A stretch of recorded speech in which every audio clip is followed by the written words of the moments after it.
નમસ્તે, જય ગૌ માતા। આજે નિર્દયા પ્રાકૃતિક ફાર્મમાં આ પ્રકારે ઘન જીવામૃત આગળ નખાઈ રહ્યું છે અને પાછળ અમારા ખેતી સહાયક ટીનાભાઈ આવી રીતે પાવડાથી જે ખારિયામાં પણ આચ્છાદન થયેલું હતું એનું જૈવિક કાર્બનમાં રૂપાંતર થઈ ગયેલું એને આ રીતે પારા ઉપર ચડાવવામાં આવી રહ્યું છે। તમને થતું હશે કે આટલી બધી મજૂરી કેમ? તો એટલા માટે કે અમે એક પ્રયોગ કરવા જઈ રહ્યા છીએ। બાજુમાં આ રીતે કોબીજ, ફુલાવર, ટામેટી અને ચણા પણ ચોપી દેવાના છીએ।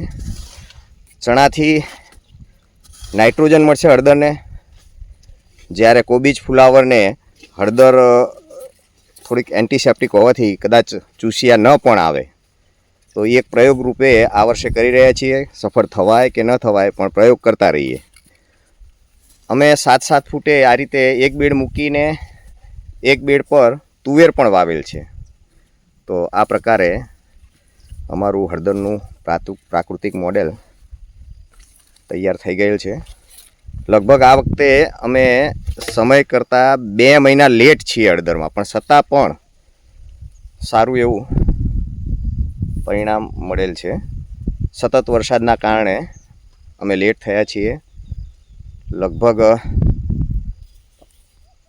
પગની પાનીઓ ઢીંચણ સુધી પાણી આવી જાય એટલું પાણી ભરાતું હતું। સતત છેલ્લા 2 દિવસ પહેલાં પણ આ વરસાદ પડેલ અને છતાં પણ હિંમત હાર્યા વગર અમે આ પ્રાકૃતિક રીતે આ ખેતરને ડેવલપ કરી રહ્યા છીએ। જય ગૌ માતા।